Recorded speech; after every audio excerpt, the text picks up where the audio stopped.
नक्षत्र आलेलं सुद्धा त्यांना कळतं. मेघराजा वर्षाव करतो, पाऊस पडला, जमिनीवरती तृणांकुर आले, गवत आलं.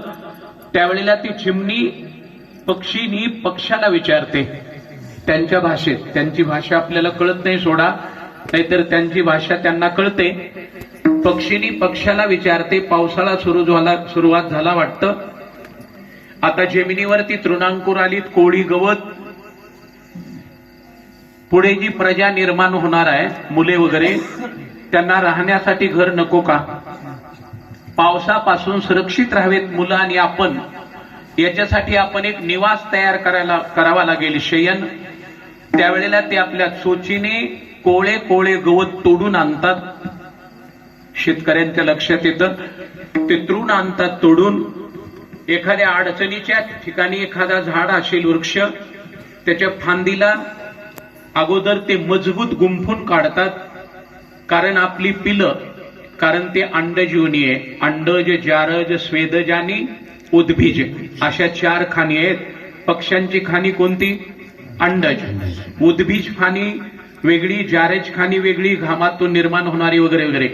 ते अंडजीवनी आहे. अगोदर अंडी निर्माण करावी लागेल, पुन्हा त्यांच्यापासून पिलं निर्माण होतील. तिथून आपल्या पिलांना सुरक्षित राहण्यासाठी, पावसापासून निवारा व्हावा, याच्यासाठी सुरक्षित राहावेत म्हणून घराची बांधणी चालू असते.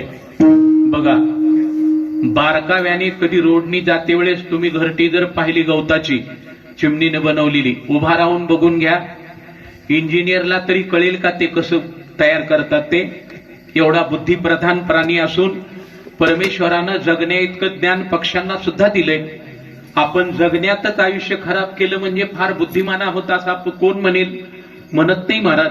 त्या पक्षीनीनं ज्या वेळेला गवताची काडी छोटी छोटी तोडून आणली आणि त्या फांदीला ज्या वेळेला ते गुंफेतात, मजबूत तयार करते पक्षी आणि पक्षीनी. त्यांना माहिती आहे 4-2 प्रजा निर्माण होईल.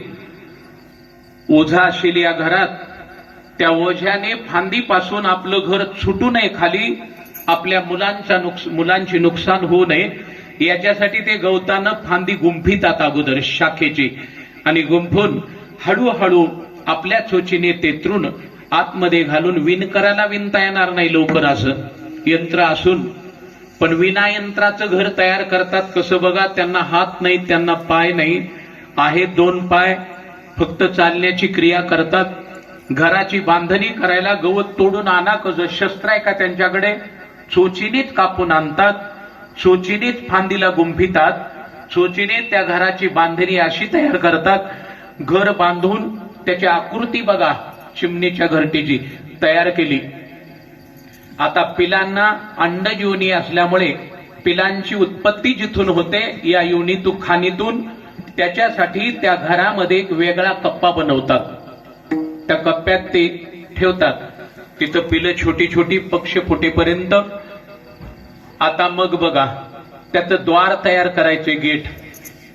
वास्तुशास्त्राचा विचार करून सुद्धा घर फिसकून जातं बांधण्याचं, आणि मग डोक्याला हात लावतो. 50 लाख इमारतीला खर्च केली, पण थोडी न्यूनत्व राहिलंच याच्यात.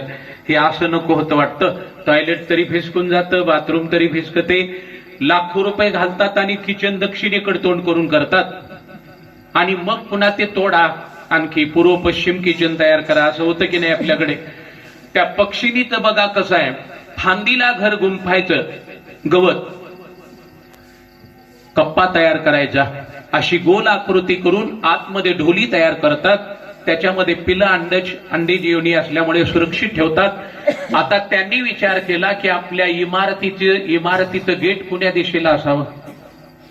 चिमणी विचार करते. बरं, हे आपलं फार कौतुकच नाही, मला वाटतं घरटी बघावी म्हणजे आपण किती कौशल्यवान आहोत कळतं आपल्याला.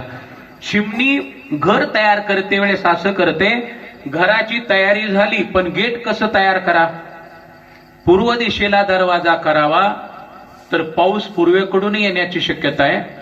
पश्चिमेकडे करावा, येण्याची शक्यता आहे. दक्षिण उत्तरकडून येईल. वरती करावं, तर वरून तर मेघराजा वर्षाव करतो. त्यांनी विचार केला, पाऊस जर भोळा झाला आपल्या भाषेत, कुठूनही येतो, आणि आता तर कधीही येतो. ते परवा येऊन गेला ना, स्वाती नक्षत्र ना बस. ते चिमणी विचार करते, पूर्व पश्चिम दक्षिण उत्तर घराचं दार तयार करता येणार नाही, द्वार गेट कसं केलंय त्यांनी. पाऊस कोणत्याही दिशेने आला तरी पृथ्वीहून वर येईल का, खालून वर येईल, म्हणून त्या घरटीत द्वार अशी खाली तयार करते चिमणी. खाली आता कुठूनही पाऊस येऊ, तिच्या छोट्या पिलांना मुळीच त्या पावसाची इजा होत नाही. दृष्टांत संपला. सिद्धांत बघा, चांगल्या पद्धतीच्या इमारतीची तयारी करावी, आपण जगावं आणि पुढच्यांनाही जगवत राहावं. एखादा माणूस म्हणत असेल तर त्याची बुद्धी फार चतुर म्हणता येईल का? ते तर चिमणीला कळतं. तू जन्माशी येऊन केलं काय, नवीन काय केलं, येथे येऊन काय केले,